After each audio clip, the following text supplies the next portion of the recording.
Hello students, मैं doctor Renuka Verma अपने channel botany ज्ञान में आपका वेलकम करती हूं। आज जो टॉपिक हम पढ़ने जा रहे हैं ये भी एक बायोजियोकेमिकल साइकिल ही है। इसे हम पिछले टॉपिक में स्टार्ट कर चुके थे। आज हम दूसरा बायोजियोकेमिकल साइकिल पढ़ने वाले हैं। इस टॉपिक को स्टार्ट करने से पहले अगर आप मेरे चैनल पर नए हैं तो प्लीज मेरे चैनल को सब्सक्राइब कर दीजिए और बेल बटन दबाकर नोटिफिकेशन स्टार्ट करना ना भूलें। और अगर आपको लगता है कि मेरे वीडियोज हेल्पफुल हैं तो इन्हें लाइक एंड शेयर जरूर करें। तो स्टार्ट करते हैं आज का टॉपिक बायोजियोकेमिकल साइकिल, जिसमें आज हम पढ़ने वाले हैं फास्फोरस साइकिल को। ठीक है, अब देखिए फास्फोरस साइकिल जो है वो क्या हुआ। ये एक टाइप का बायोजियोकेमिकल साइकिल है। इसका मतलब यहाँ फास्फोरस जो है वो एज अ केमिकल या एज अ न्यूट्रिएंट जो है उसकी साइक्लिंग होती है और वो एनवायरमेंट से लेकर के वापस से एनवायरमेंट में ही जब उसकी साइक्लिंग कंप्लीट हो जाती है, रिसाइक्लिंग कंप्लीट हो जाती है, तो उसे जो है हम फास्फोरस साइकिल कहते हैं। ठीक है, अब ये किसके द्वारा होती है? लिथोस्फीयर, हाइड्रोस्फीयर या बायोस्फीयर, इन तीनों के द्वारा जो है ये साइक्लिंग कंप्लीट होती है। फास्फोरस जो है वो सभी लिविंग ऑर्गेनिज्म का एक इंपॉर्टेंट कंपोनेंट है, क्योंकि ये जो है डीएनए और आरएनए की जो बैकबोन होती है उसका मेन पार्ट होता है। हम पढ़ते हैं ना कि डीएनए की जो बैकबोन है वो फास्फोरस से बनी होती है, फॉस्फेट बॉन्ड से बनी हुई होती है। ठीक है, तो यहाँ पर जो डीएनए और आरएनए की स्ट्रक्चरल जो फ्रेमवर्क है उसकी जो बैकबोन होती है उसमें फास्फोरस बहुत ही इंपॉर्टेंट होता है। साथ ही साथ जो एटीपी है उसका भी इंपॉर्टेंट कंपोनेंट जो है वो फास्फोरस होता है। ह्यूमंस की बात करें तो ह्यूमंस में जो बोन्स होती हैं यानी कि टीथ, दांत और जो उनकी हड्डियां जो है, टीथ एंड बोन्स जो हैं, वो लगभग 80% उनके अंदर फास्फोरस पाया जाता है। तो ह्यूमंस के लिए भी ये एक बहुत ही इंपॉर्टेंट कंपोनेंट है। फास्फोरस साइकिल जो है उसकी जो स्पीड है या जो वो बहुत ही स्लो प्रोसेस है, बहुत ही धीरे धीरे ये साइक्लिंग जो है वो कंप्लीट होती है। बहुत सारी वेदर प्रोसेसेस होती हैं जो कि फास्फोरस को सॉइल और रॉक्स के अंदर जो फास्फोरस प्रेजेंट है उसको वॉश्ड करती है और उसको इस फॉर्म में लेके आती है कि उसका यूज हो सके। फास्फोरस जो है वो ऑर्गेनिक मैटर द्वारा एब्जॉर्ब किया जाता है और उसके बाद जो है वो अलग अलग बायोलॉजिकल प्रोसेसेस के अंदर यूज किया जाता है। फास्फोरस और फास्फोरस कंटेनिंग कंपाउंड्स जो हैं वो सिर्फ और सिर्फ लैंड में प्रेजेंट होते हैं। तो यहाँ पर एटमॉस्फेयर जो है वो फास्फोरस साइक्लिंग में कोई भी इंपॉर्टेंट रोल या सिग्निफिकेंट रोल प्ले नहीं करता। अब फास्फोरस साइकिल के स्टेप्स क्या हैं उसे हम देखने वाले हैं। देखिए, फास्फोरस साइकिल का जो मैकेनिज्म है वो अब तक बहुत ज्यादा अंडरस्टूड नहीं किया गया है। ज्यादातर जो है उसकी इंफॉर्मेशन जो है ज्यादा नहीं ज्ञात है, लेकिन फिर भी जितनी भी फास्फोरस साइकिल की इंफॉर्मेशन ज्ञात है उसके हिसाब से ये एक स्लो प्रोसेस है जिसमें स्टेप्स जो हैं वो होते हैं weathering, phosphorus intake by plants, movement of phosphorus in the food chain and return of phosphorus to the ecosystem. तो पहला जो स्टेप है वो है वेदरिंग। वेदरिंग स्टेप में क्या होता है, रॉक्स जो हैं, जो चट्टानें होती हैं, वहां पर जो फास्फोरस है वो फास्फोरस की रिजर्वायर होती हैं। तो ठीक है, उनको हम प्राइमरी सोर्स और रिजर्वायर ऑफ फास्फोरस कह सकते हैं। यहां पर जो है फास्फोरस अन्य जो अदर एलिमेंट्स होते हैं उनके साथ कंबाइंड फॉर्म में पाया जाता है। तो फास्फोरस जो है यहाँ पर जो प्रेजेंट होता है वो सॉइल में कैसे पहुंचता है? जब बारिश होती है, रेन एक्शन के द्वारा बारिश की बूंदें जब चट्टानों पर या रॉक्स पर पड़ती हैं तो चट्टानों की जो सरफेस है वो, और साथ ही साथ वहां पर जो माइक्रो ऑर्गेनिज्म प्रेजेंट है वो रॉक सरफेस को छोटे छोटे टुकड़ों में तोड़ते हैं जिससे कि वेदरिंग प्रोसेस कंप्लीट होती है। उसके बाद और कौन कौन से माइक्रो ऑर्गेनिज्म हैं जो यहाँ पर एसिड प्रोड्यूस करके इसको रॉक सरफेस को तोड़ने का या वेदरिंग का काम करते हैं?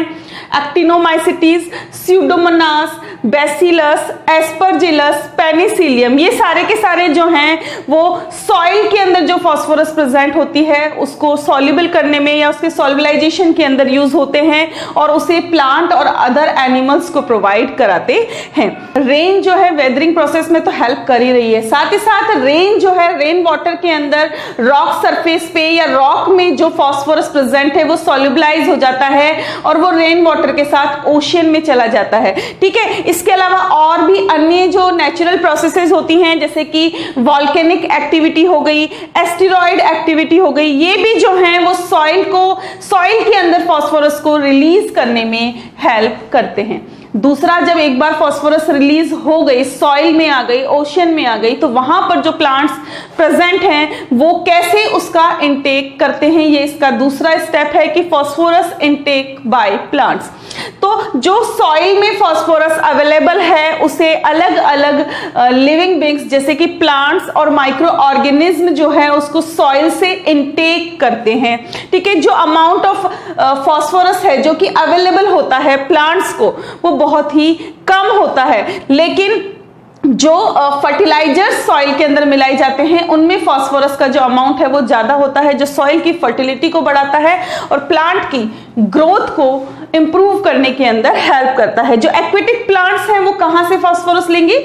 ओशन से फास्फोरस लेंगे, जो कि रेन वाटर में सॉल्युबलाइज होकर के ओशन के अंदर आया था। वहां से जो है ये जो लोअर एक्वेटिक सेडिमेंट्स होते हैं वहां से ये फास्फोरस को लेते हैं। अब ये जरूरी नहीं है कि रेन वाटर में जो फास्फोरस आया था वो पूरा का पूरा ओशन के अंदर डिसॉल्व हो जाए, कुछ मात्रा में जो है ये डिसॉल्व नहीं हो पाता। इसलिए हम ये भी नहीं कह सकते कि जो एक्वेटिक प्लांट्स हैं उन्हें कंप्लीटली ये सेटिस्फाई अमाउंट के अंदर फास्फोरस मिल रहा है। तो यहाँ पर चाहे हम सॉइल की बात करें चाहे हम वाटर की बात करें, यहाँ पर एक्वेटिक एनवायरमेंट में और टेरेस्ट्रियल एनवायरमेंट में दोनों में ही जो फास्फोरस है वो नेचुरली बहुत ही लिमिटेड फॉर्म में होता है। ठीक है, अब प्लांट्स जो हैं या तो डायरेक्टली इसको एब्जॉर्ब करते हैं सॉइल से, या फिर जो माइक्रो ऑर्गेनिज्म सॉइल में प्रेजेंट होते हैं या जो सिम्बायोसिस करते हैं प्लांट्स के साथ में, वो इस फास्फोरस को प्लांट्स को अवेलेबल कराते हैं ताकि प्लांट्स जो है इसका इनटेक कर सके। अब आता है तीसरा स्टेप, जब प्लांट उसको इंटेक कर लेते हैं तो वो फास्फोरस जो है फूड चेन के अंदर एंटर कर जाता है, क्योंकि प्लांट्स जो हैं प्रोड्यूसर होते हैं और यहीं से जो है जो एनर्जी है या कोई भी न्यूट्रिएंट्स हैं उसकी साइक्लिंग स्टार्ट होती है। तो एक बार इंटेक होने के बाद तीसरा स्टेप आता है movement of phosphorus in food chain. तो फास्फोरस जो प्लांट ने एब्जॉर्ब किया है वो अलग अलग ऑर्गेनिक कंपाउंड्स के रूप में उसके अंदर प्रेजेंट रहता है। ठीक है, अब ऑर्गेनिक कंपाउंड जो है वो फूड चेन के द्वारा प्रोड्यूसर से कंज्यूमर में जाता है, कंज्यूमर से जो है डिकम्पोजर के अंदर जाता है, जिससे कि क्या होता है जो फास्फोरस है वो एक फॉर्म से दूसरी फॉर्म के अंदर कन्वर्ट होता है और अलग अलग ट्रॉफिक लेवल के ऊपर मूव करता है। फास्फोरस की जो ऑर्गेनिक फॉर्म है वो कंज्यूमर्स के द्वारा भी चेंज होती है, जैसे जैसे मूव करता है अलग अलग ट्रॉफिक लेवल पर, वहां पर जो फास्फोरस है अलग अलग फॉर्म के अंदर मूव करता है, वहां पे चेंज होता रहता है। तो फास्फोरस जो है जब कंज्यूमर्स को ट्रांसफर हो जाता है तो वहां पर वो बायोमॉलिक्यूल्स जैसे कि न्यूक्लियोटाइड और कनेक्टिव टिश्यूज जैसे कि बोन्स का फॉर्मेशन करता है। तो जो प्लांट्स ने इनटेक किया था वो प्लांट से कहां पहुंचा? कंज्यूमर में पहुंचा। कंज्यूमर जो हैं उन्होंने उसका यूज करके अपने जो इंपॉर्टेंट बायोमॉलिक्यूल्स हैं जैसे कि न्यूक्लियोटाइड और बोन्स उसका फॉर्मेशन किया, टीथ्स का फॉर्मेशन किया, जो कि उनके लिए बहुत ही इंपॉर्टेंट होते हैं। अब वो कंज्यूमर लेवल पर भी पहुंच गया। अब आती है लास्ट स्टेप की बात, जो है return of phosphorus to the ecosystem, कि कंज्यूमर में पहुंचने के बाद किस तरीके से ये फास्फोरस जो है इकोसिस्टम में पहुंच रहा है। लिविंग बींग्स के अंदर जो फास्फोरस प्रेजेंट होता है वो वापस कैसे रिजर्वायर में या लिथोस्फीयर में आता है? जब जो लिविंग बींग है उनकी डेथ हो जाती है तो जो माइक्रो ऑर्गेनिज्म उनको डिकम्पोज करते हैं, उन प्लांट्स को या उन एनिमल्स को जब डिकम्पोज करते हैं तो वो फास्फोरस जो है वापस से एनवायरमेंट में या इकोसिस्टम में आ जाता है। इस स्टेप में जो फास्फोरस की फॉर्म है वो कैसी होती है? इनऑर्गेनिक फॉर्म होती है, क्योंकि यहाँ पर जो है मिनरलाइजेशन होता है और इसलिए इनऑर्गेनिक फॉर्म जो है वो इकोसिस्टम में प्रेजेंट रहती है। और जब प्लांट्स इसको इनटेक करते हैं तब ये प्लांट्स में ऑर्गेनिक फॉर्म के अंदर कन्वर्ट हो जाती है। अब जो बहुत सारे डिकम्पोजिंग या सेप्रोफिटिक माइक्रो ऑर्गेनिज्म हैं, वो फंजाई हो सकते हैं, बैक्टीरिया हो सकते हैं, वो क्या करते हैं? इकोसिस्टम में इस स्टेप पर जो फास्फोरस की कंसंट्रेशन है उसको बैलेंस करने का काम करते हैं, उसको बनाए रखने का काम करते हैं। फॉस्फोरस जो कि सॉइल के अंदर प्रेजेंट होता है वो रेनफॉल के दौरान कहाँ जाता है, ओशियन में जाता है। क्यों? क्योंकि जो सॉइल जो रेन वाटर है वो जो वहां से बह करके कहाँ जा रहा है, ओशियन में जा रहा है। तो सॉइल में जो प्रेजेंट है फॉस्फोरस वो रेन वाटर में डिसॉल्व होता है और वहां से ओशियन के अंदर जाता है। तो फॉस्फोरस जो ओशियन के अंदर प्रेजेंट है, ठीक है, वो कहाँ जाता है, उसकी जो लोअर जो लेयर्स होती हैं वहां पर डिपॉजिट हो जाता है, लेयर ऑफ सेडिमेंट्स के रूप में डिपॉजिट हो जाता है, जिससे कि धीरे धीरे फिर से रॉक्स का फॉर्मेशन स्टार्ट हो जाता है। तो रॉक्स से ही जो है फॉस्फोरस एंटर हुआ था फूड चेन में, क्योंकि प्लांट्स ने उनको इंटेक किया। रॉक से आया सॉइल में, सॉइल से प्लांट ने इंटेक किया, प्लांट से कंज्यूमर ने खाया, प्लांट और कंज्यूमर्स की जब डेथ हुई तो वापस से वो सॉइल में आया, सॉइल के थ्रू ओशियन के अंदर गया और वहां पर जाकर जो है लेयर्स के रूप में, सेडिमेंट्स की लेयर के रूप में वो वहां पर जो है जमने लगा और उसके बाद वहां पर फिर से जो है रॉक का फॉर्मेशन शुरू हो गया, जिससे जो साइक्लिंग है वो कंटिन्यू हो गई। ये एक फास्फोरस साइक्लिंग का हम डायग्राम मान सकते हैं कि किस तरीके से फास्फोरस साइक्लिंग होती है। देखिए, अगर हम कहीं से भी इसको स्टार्ट करें, जैसे मान लीजिए कि हम ये यहां से स्टार्ट कर रहे हैं कि एटमॉस्फेरिक डिपोजिशन, डस्ट जो है वो यहां पर सॉल्युबल हुई, सॉइल के अंदर आई, सॉइल से इसको प्लांट ने लिया, प्लांट से ये क्रॉप हार्वेस्ट के द्वारा कंज्यूमर्स में चली जाएगी। या फिर ये सॉल्युबल जो फास्फोरस यहां पर प्रेजेंट है, अगर उसका मिनरलाइजेशन होता है तो वो इनऑर्गेनिक फॉर्म में आ जाता है, इमोबिलाइजेशन होता है तो ये ऑर्गेनिक फास्फोरस के रूप में बदल जाता है, जो कि माइक्रोबियल प्लांट रेजिड्यूज और ह्यूमस के अंदर प्रेजेंट रहती है। यहां से ये फिर से इकोसिस्टम में चली जाती है। या फिर हम यहां पर अगर देखें तो ओशियन के अंदर ये रन ऑफ द्वारा आ रही है, या फिर जो सॉइल का इरोजन होता है उसके द्वारा जो है ये ओशियन के अंदर जा रही है और वहां पर जो है ये सेकेंडरी कंपाउंड्स के अंदर जो है फॉर्म हो जाती है, वहां पर जो है फिर से रॉक फॉर्मेशन शुरू हो जाता है। तो इस तरीके से फास्फोरस साइक्लिंग जो है वो लगातार चलती रहती है। ये एक स्लो प्रोसेस है लेकिन ये चलती रहती है। क्यों? क्योंकि हर एक लिविंग बीइंग के लिए फास्फोरस का होना बहुत ही जरूरी है। सिंपल फॉर्म में हम इस तरीके से भी देख सकते हैं कि यहाँ पर जो है ओशियन के अंदर ये आया, ठीक है, यहाँ से इन प्लांट्स ने जो है इसको इनटेक किया, अपटेक किया, ठीक है, और इसके बाद जब ये प्लांट मर गए तो जो माइक्रो ऑर्गेनिज्म सॉइल के अंदर प्रेजेंट होते हैं उन माइक्रो ऑर्गेनिज्म ने इनको डिकम्पोज किया और जो फास्फोरस इनके अंदर था उसको वापस से इकोसिस्टम के अंदर जो है रिटर्न कर दिया। अब जो है फास्फोरस साइकिल के एग्जांपल्स हम देख लें कि ये जो हमने देखा ये था प्राइमरी फास्फोरस साइकिल। इस प्राइमरी फास्फोरस साइकिल के अलावा और भी ऐसे पैरेलल सिस्टम्स होते हैं जो कि इनडायरेक्टली फास्फोरस के ट्रांसपोर्ट के अंदर हेल्प करते हैं या इन्वॉल्व होते हैं और एक बैलेंस जो है वो इकोसिस्टम में बनाए रखते हैं। ये जो है ये अलग अलग रिजर्वायर होते हैं जो अलग अलग इकोसिस्टम में पाए जाते हैं और एक फॉर्म से दूसरे फॉर्म में जो फास्फोरस है उसको ट्रांसपोर्ट करने में हेल्प करते हैं, उसे एब्जॉर्ब करते हैं, उसको दूसरे फॉर्म में रिलीज करते हैं, ठीक है। अब लिथोस्फीयर में जो है किस प्रकार से फास्फोरस साइक्लिंग होती है या किस प्रकार ये जो है फास्फोरस ट्रांसपोर्ट के अंदर हेल्प करता है। जो लार्जर फास्फोरस रिजर्वायर अर्थ के ऊपर है वो कौन सा होता है? लिथोस्फीयर होता है, जहां पर ओशियन और फ्रेश वाटर सेडिमेंट्स होते हैं जिनमें ये फास्फोरस जो है लार्ज अमाउंट में पाया जाता है। फास्फोरस का अर्थ के ऊपर जो इनिशियल सोर्स है वो होती है केमिकल वेदरिंग और सॉइल फॉर्मेशन प्रोसेसेस, जिसके द्वारा जो है सॉइल के अंदर जो फास्फोरस है वो प्रेजेंट रहता है। ये फास्फोरस कंपाउंड सॉइल में किस तरीके से फॉर्म होते हैं? बहुत सारी नेचुरल प्रोसेसेस होती हैं जैसे कि वॉल्केनोज, अर्थक्वेक्स, ये जो हैं सॉइल के अंदर फास्फोरस की जो मात्रा है उसको बढ़ाते हैं। इसके अलावा जब साइक्लिंग प्रोसेस होती है तो फास्फोरस जो है वापस कहां पर आता है? सॉइल में आ रहा है, क्योंकि इकोसिस्टम के अंदर आता है तो सॉइल के अंदर आ रहा है। वहां से वो जो है रेन वाटर के द्वारा, रन ऑफ के द्वारा वापस कहां चला जाता है? ओशियन में चला जाता है। ये सॉइल पार्टिकल्स जो हैं वो वाटर की सेडिमेंट्स के अंदर लेयर के रूप में जो है बैठ जाते हैं और वहां पर मिनरलाइज्ड रॉक्स का फॉर्मेशन होता है। अब बायोस्फीयर में किस तरीके से जो है फास्फोरस का ट्रांसफर होता है? टेरेस्ट्रियल बायोस्फीयर और ओशियन फॉस्फोरस जो हैं ये भी रिजर्वेयर की तरह होते हैं और फॉस्फोरस साइकिल के अंदर एक एसेंशियल रोल प्ले करते हैं। लेकिन यहाँ पर जो फॉस्फोरस प्रेजेंट होता है वो ज्यादातर फॉस्फोरस जो है अवेलेबल फॉर्म में नहीं होता, क्योंकि ये सॉल्युबल नहीं होता, इनसॉल्युबल फॉर्म के अंदर यहाँ पे रहता है।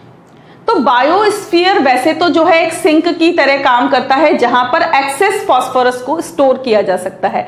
अब लिविंग ऑर्गेनिज्म जो हैं इस फास्फोरस को, जो अवेलेबल फास्फोरस होता है उसको इनटेक करते हैं, उसको ग्रहण करते हैं और उसके बाद जो उनके इंपॉर्टेंट या एसेंशियल बायोमोलिक्यूल्स होते हैं उनका फॉर्मेशन करते हैं। इसके अलावा बायोस्फीयर में जो माइक्रो ऑर्गेनिज्म पाए जाते हैं वो भी यहाँ पर एक एसेंशियल रोल प्ले करते हैं। क्यों? क्योंकि ये जो है वहां पर जो इनऑर्गेनिक फॉस्फोरस है उसको सॉल्युबलाइज करते हैं, उसको जो है प्रोड्यूसर्स यानी कि ग्रीन प्लांट्स के लिए अवेलेबल कराते हैं ताकि वो जो है उसका यूज कर सके। तो बायोस्फीयर जो है वो इस फॉस्फोरस रिसाइक्लिंग के अंदर एक मिडिल मैन यानी कि बिचौलिए की तरह काम करता है, क्योंकि यहां से फॉस्फोरस जो है वापस कहां पहुंचता है? लिथोस्फीयर में पहुंचता है। अब फॉस्फोरस साइकिल की सिग्निफिकेंस क्या है, क्यों जो है ये साइक्लिंग जरूरी है? फॉस्फोरस साइकिल जो है वो अर्थ की सरफेस पर फॉस्फोरस की कंसंट्रेशन को बनाए रखने में या उसके बैलेंस को बनाए रखने में जरूरी होता है, क्योंकि ये जो है प्लेनेट के ऊपर एक हॉस्पिटेबल एनवायरनमेंट है जो बनाता है। ठीक है, फॉस्फोरस जो है वो सभी लिविंग बीइंग का एक इंपॉर्टेंट कंपोनेंट है और ये जो है अलग अलग सिस्टम्स के थ्रू मूव करता है। ठीक है, और यहां पर बहुत सारे ऐसे फैक्टर हैं जो इसकी साइक्लिंग को इन्फ्लुएंस करते हैं। जैसे मैंने आपको बताया था कि ह्यूमंस और एनिमल्स जो होते हैं उनके टीथ और बोन्स में 80% तक फॉस्फोरस होता है, तो फॉस्फोरस अवेलेबल होगा तभी उन तक पहुंचेगा और इसके लिए फॉस्फोरस साइक्लिंग होना बहुत ही जरूरी है। फॉस्फोरस साइकिल्स जो हैं वो अन्य एलिमेंट्स के साथ भी टाइड अप होता है, जैसे कि नाइट्रोजन, सल्फर, ये जो हैं फॉस्फोरस के साथ कंबाइंड फॉर्म में पाए जाते हैं, तो उनकी साइक्लिंग के लिए भी ये एक इंपॉर्टेंट पार्ट होता है। फॉस्फोरस साइकिल जो है वो एनर्जी के फ्लो को बनाए रखता है एटीपी के फॉर्म में। ठीक है, तब जब वो फूड चेन में एंटर करता है तो वो एटीपी के फॉर्म में जो है एनर्जी के फ्लो को बनाए रखता है। साथ ही साथ जो फॉस्फोरस कंपाउंड है उनके अंदर केमिकल एनर्जी ट्रैप्ड होती है जो कि प्रोड्यूसर से कंज्यूमर में पहुंचती है फूड चेन के थ्रू, या हम कह सकते हैं कि एक ट्रॉफिक लेवल से दूसरे ट्रॉफिक लेवल में पहुंचती है और वहां से जो है वो डिकम्पोजर के पास पहुंचती है। अब जब फॉस्फोरस का डिकम्पोजिशन या मिनरलाइजेशन होता है तो ये एक ऐसी प्रोसेस है जो कि इकोसिस्टम का जो नेचुरल वेस्ट रिमूवल सिस्टम है उसका एक इंपॉर्टेंट पार्ट होती है, तभी जो है फॉस्फोरस वापस इकोसिस्टम के अंदर रिटर्न होता है। फॉस्फोरस साइक्लिंग जो है वो सॉइल के अंदर फॉस्फोरस की अवेलेबिलिटी को बनाए रखती है ताकि प्लांट की ग्रोथ अच्छे से हो सके, सॉइल की फर्टिलिटी अच्छी बनी रहे। साथ ही साथ अगर हम फॉस्फोरस साइक्लिंग के मैकेनिज्म को समझते हैं तो इस प्रोसेस में जो भी माइक्रो ऑर्गेनिज्म इन्वॉल्व होते हैं उनकी प्रोसेसिंग को और उनकी फिजियोलॉजी को हम बहुत ही अच्छे से समझ सकते हैं। अब फॉस्फोरस साइकिल पर ह्यूमन का क्या इंपैक्ट होता है ये हम देख लेते हैं। मानव जो है वो एज ए फर्टिलाइजर जब फॉस्फोरस को एड ऑन करता है तो जो सॉइल है उसमें फॉस्फोरस की अवेलेबिलिटी बढ़ती है, जिससे कि जो फॉस्फोरस साइक्लिंग है उसकी स्पीड पर फर्क आता है। साथ ही साथ जो एंथ्रोपोजेनिक चेंजेस होते हैं, जो ह्यूमन जनरेटेड चेंजेस होते हैं, उससे जो फॉस्फोरस साइकिल है उसमें जो है मैसिव ट्रांसफर होता है, जो कि वास्ट अनअवेलेबल रिजर्व पूल है उसे जो है बायोलॉजिकल अवेलेबल रिजर्व पूल में या बायोलॉजिकली अवेलेबल कराता है ताकि प्लांट्स जो हैं उसको यूज कर सके। फॉस्फेट रिच रॉक्स जो हैं उनकी जब माइनिंग की जाती है तो बहुत सारे अलग अलग इकोसिस्टम के अंदर फॉस्फोरस का सोर्स जो है वो बढ़ जाता है। साथ ही साथ फॉस्फोरस की कंसंट्रेशन जब ओशियन के अंदर बढ़ती है तो वो किस तरीके से बढ़ती है? सॉइल इरोजन द्वारा, रेन वाटर रन ऑफ द्वारा। जब ओशियन के अंदर फॉस्फोरस पहुंचता है तो वहां पर जो है फॉस्फोरस की कंसंट्रेशन बढ़ जाती है, जिससे ओशियन के अंदर क्या होता है? एल्गल ब्लूम होता है, जो क्योंकि वहां पे यूट्रिफिकेशन हो जाता है, यूट्रिफिकेशन की वजह से एल्गा जो है वो वहां पर बहुत ज्यादा ग्रो करने लग जाते हैं, जिसे कि हम क्या कहते हैं? एल्गल ब्लूम कहते हैं। जब एल्गल ब्लूम किसी भी एक्वेटिक बॉडी के अंदर होता है तो वहां पर जो ऑक्सीजन की कंसंट्रेशन है वो बहुत ही लो हो जाती है, जिससे कि वहां का कि जो भी एक्वेटिक एनिमल और प्लांट्स हैं वो धीरे धीरे मरने लग जाते हैं। ये इसका एक नेगेटिव इंपैक्ट हम मान सकते हैं। तो ये था हमारा आज का टॉपिक जो था फास्फोरस साइक्लिंग के बारे में। आई होप ये टॉपिक जो है इजी सा टॉपिक था, कुछ ज्यादा इसके अंदर कॉम्प्लिकेशन नहीं थे, आपको अच्छे से समझ में आ गया होगा। मिलते हैं नेक्स्ट लेक्चर में एक और बायोजियोकेमिकल साइकिल के साथ, तब तक बने रहे हमारे साथ। Thanks for watching and stay tuned to botany Gyan for more informative videos. Thank you.